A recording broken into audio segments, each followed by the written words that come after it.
उत्तराखंड विधानसभा के बजट सत्र के तीसरे दिन सदन की कार्यवाही के दौरान पुरोला से विधायक दुर्गेश्वर लाल ने अपने क्षेत्र से जुड़े कई महत्वपूर्ण मुद्दे उठाए। उन्होंने कहा कि ये पंचवर्षीय योजना का अंतिम बजट सत्र है और पूरे प्रदेश की नजरें इस पर टिकी हैं, लेकिन विपक्ष द्वारा लगातार सदन की कार्यवाही बाधित करना ठीक नहीं है। विधायक ने कहा कि उनकी विधानसभा सीमांत क्षेत्र में आती है और यहां वन विभाग से जुड़े कई मुद्दे लंबे समय से लंबित हैं। गोविंद वन्य जीव विहार क्षेत्र होने के कारण कई विकास कार्यों में वन विभाग की बाधाएं आती हैं, जिनमें जल जीवन मिशन जैसी योजनाएं भी प्रभावित हो रही हैं। उन्होंने राज्य वन्यजीव बोर्ड की बैठकों में स्थानीय जनप्रतिनिधियों को शामिल न किए जाने का भी मुद्दा उठाया। दुर्गेश्वर लाल ने सदन में रवाई घाटी को उत्तरकाशी से अलग कर नया जनपद बनाने की मांग भी रखी। उन्होंने कहा कि यमुना घाटी का ये क्षेत्र सांस्कृतिक, पर्यटन और बागवानी की दृष्टि से बेहद महत्वपूर्ण है, लेकिन दुरुस्त होने के कारण लोगों को प्रशासनिक कार्यों के लिए काफी परेशानी झेलनी पड़ रही है। उन्होंने विश्वास जताया कि मुख्यमंत्री पुष्कर सिंह धामी के नेतृत्व में प्रदेश में कई बड़े फैसले हुए हैं और आने वाले समय में रवाई घाटी को अलग जिला बनाने की मांग पर भी सकारात्मक निर्णय लिया जाएगा।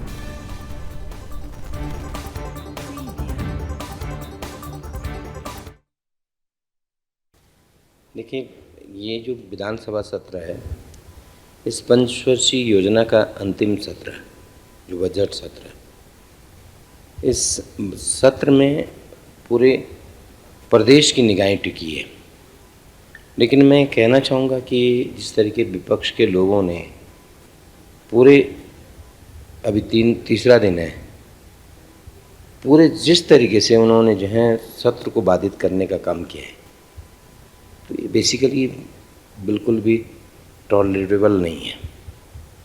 रही मेरी विधानसभा की बात, क्योंकि मेरी विधानसभा एक सीमांत विधानसभा है, तो फॉरेस्ट के कई सारे इश्यूज थे।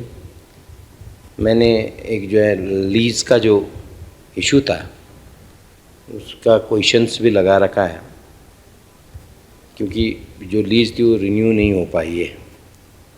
दूसरा, फॉरेस्ट की जो स्टेट वाइल्ड लाइफ की बैठक होती है, साल में 2 बार होती है, लेकिन उसमें हम लोगों को उसमें कंसिडर नहीं किया गया। 4 साल हो गए। तो ये विषय मैंने माननीय मंत्री जी से भी पूछा।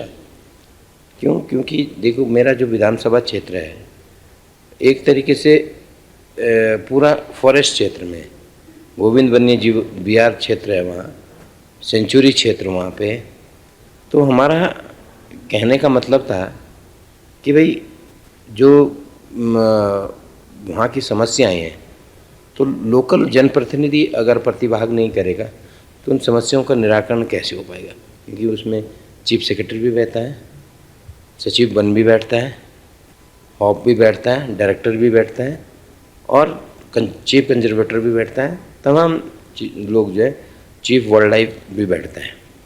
तो हमारी जो फॉरेस्ट से रिलेटेड समस्याएं आपने देखा होगा, जल जीवन मिशन से लेकर के जो ड्रीम प्रोजेक्ट है आदरणीय मोदी जी का, उसको भी कई बार फॉरेस्ट के द्वारा जो है बाधित करने का काम किया जा रहा है। अभी तक भी कई जगह काम नहीं शुरू हुए। तो ये तमाम चीज़ें थी जिनको लेकर के मैंने विधानसभा में रखा है और मुझे विश्वास है कि उस पर सकारात्मक पॉजिटिवली रिजल्ट आएगा और लोगों को उस समस्याओं से निजात मिलेगी। दूसरी चीज़, हमारा जो क्षेत्र का एक बहुत ही इम्पोर्टेंट रवाई घाटी का, हमारे पूर्वजों का और वहाँ के समाज सेवी तमाम लोगों की एक मांग है जो वर्षों से चल रही है कि रवाई घाटी को एक पृथक जनपद बनाया जाए। उत्तरकाशी जिले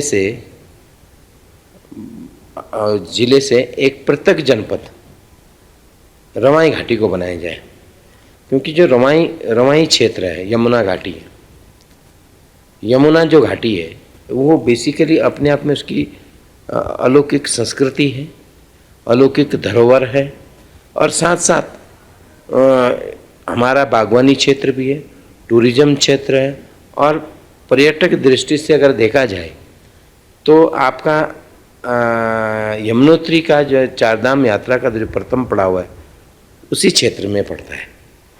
इसलिए जो प्रशासनिक वर्क है, मैं देखता हूँ कि हमारे जिस तरीके से हमारे लोग जो है सफ़र करते हैं, समस्याएं रहती है, क्योंकि आपके मोरी, पुरोला, नौगांव कि सुदूरवर्ती क्षेत्र, अगर मैं लिवाड़ी फिताड़ी की बात करता हूँ, आपके हारा बंगाण कोटीघाट क्षेत्र की बात करता हूँ, आपका औरा देवजानी की बात करता हूँ, चिकतूर की बात करता हूँ, सर बडियाड़ की बात कर रहा हूँ, नारा संकाल की बात कर रहा हूँ, आपके बनाल क्षेत्र की बात करता हूँ, आपके गोडर खाटल मुगर संती की बात करता हूँ, तो सुदूरवर्ती क्षेत्र है कई गांव जो 1 दिन 2 दिन लगते हैं उत्तरकाशी पहुंचने में, 200-250 किलोमीटर के डिस्टेंस है। तो इन चीज़ों के लिए अगर रवाई घाटी में ज़िला बनता है तो डेफिनेटली हमारे क्षेत्र के लिए एक जो है अमृत का काम करेगा। और यही भारतीय जनता पार्टी की सरकार की एक विशेषता है कि अंतिम छोर पे बैठा हुआ है उसकी चिंता की जाए, उसका भाग्य का उदय हो। तो मुझे विश्वास है कि मैंने इस विधानसभा सत्र में अपनी रवाई घाटी और यमुना घाटी के को जो है एक पृथक जनपद बनाने की मांग की है, और करे भी क्यों नहीं, क्योंकि प्रदेश का मुखिया ही एक ऐसा मुखिया है कि जिसने अलग अलग आयामों को छुआ।